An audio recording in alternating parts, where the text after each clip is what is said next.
ರಥಸಪ್ತಮಿ ಸೋಮವಾರದಿಂದ ಶನಿವಾರ ಸಂಜೆ 6 ಗಂಟೆಗೆ. ಇದೇ ತರನೇ ಕೆಲ್ಸ ಮಾಡ್ತಾರಿ, ಜೀವನದಲ್ಲಿ ಉದ್ಧಾರ ಆಗ್ತೀರಾ. ನಾನು ಉದ್ಧಾರನ ಆಗಿದ್ದೆ, ಆದ್ರೆ ಇಲ್ಲಿ ಬಂದು ಕೆಲಸ ಶುರು ಮಾಡಿದ್ನಲ್ಲ, ನಾ ಉದ್ಧಾರ ಆಗಿದ್ದೆಲ್ಲ ಹೋಗ್ಬಿಡ್ತು. ಕಾಫಿ ಕುಡಿದು ಅದು ಹೆಂಗೈತೆ ಅಂತ ನೀವ ಬಂದು ಹೇಳ್ರಿ. ಹೌದಾ, ಸರಿ ಬಿಡಿ. ಕಾಫಿ ಕುಡ್ದು ಹೇಗಿದೆ ಅಂತ ಬಂದ್ ಹೇಳ್ತೀನಿ. ಯಾರ ಹತ್ರ ಹೇಳಿ? ನಿಮ್ ಹತ್ರ ಹೇಳ ಅಥವಾ ಪಾಲ್ಗುಣಿ ಹತ್ರ ಹೇಳ? ಪಾಲ್ಗುಣಿಗೆಲ್ಲ ಬ್ಯಾಡ್ರಿ, ಅಕ್ಕಿಗೇನಾರು ಈ ವಿಚಾರ ಗೊತ್ತಾದ್ರ ನನ್ನನ್ನ ಪಾಲ್ ಮಾಡಿ ಹಾಕ್ಬಿಡ್ತಾಳ. ನಂಗೆ ಹೇಳ್ರಿ. ಹೇಳ್ತೀನಿ. ಕಾಫಿ ಕುಡಿದಾಯ್ತಲ್ಲ, ಹೊರಡಿ. ನೋಡೋ ನೋಟನ ಚಲೋ ಇಲ್ಲ. ಇಕ್ಕಿ ಗಂಡ ಅದ ಹೆಂಗ್ ಮಾರಿ ನೋಡ್ತಾನೋ.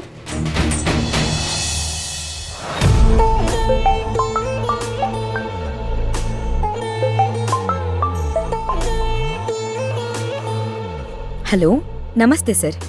ನಿಮ್ ಗುಲಾಮರು ಹೇಗೆ ಪರ್ಫಾರ್ಮ್ ಮಾಡ್ತಾ ಇದಾರೆ ಮೇಡಮ್? ಇನ್ನೇನ್ ತಾನೇ ಮಾಡ್ತಾರೆ ಸರ್, ಹೇಳಿದ ಕೆಲ್ಸನ ಚಾಚು ತಪ್ಪದಾಗೆ ಮಾಡ್ತಿದ್ದಾರೆ. ಅವ್ರ ಇಡೀ ಜೀವನದಲ್ಲಿ ಈ ತರ ಅವ್ರಿಗೆ ಯಾರು ಬುದ್ಧಿ ಕಲ್ಸಿರಲ್ಲ.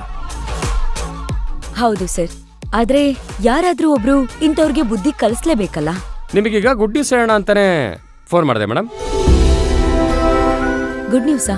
ಅದೇನ್ ಹೇಳಿ ಸರ್. ನನ್ನ ಜೀವನದಲ್ಲಿ ಒಳ್ಳೆ ಸುದ್ದಿ ಅನ್ನೋದನ್ನ ಕೇಳಿ ಸುಮಾರು ದಿನಗಳೇ ಆಗೋಗಿದೆ. ನಾಳೆ ಅಶೋಕ್ ಬಿಡುಗಡೆ ಆಗ್ತಿದ್ದಾರೆ. 100% ಗ್ಯಾರಂಟಿ. ಸಾಕ್ಷಿ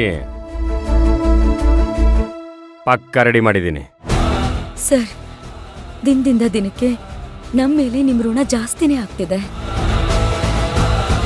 ಇಂಥ ಕಷ್ಟ ಕಾಲದಲ್ಲಿ ನೀವು ನಮ್ ಜೊತೆಗಿದ್ದೀರಾ. ಯಾರು ಮಾಡಕ್ಕಾಗದೇ ಇರೋಷ್ಟು ಸಹಾಯ ಮಾಡ್ತಿದ್ದೀರಾ ಸರ್. ಒಬ್ರು ಕೇಳ್ದೆ ಸಹಾಯ ಮಾಡೋರ್ನ ದೇವ್ರಿಗೆ ಸಮ ಅಂತ ಹೇಳ್ತಾರೆ.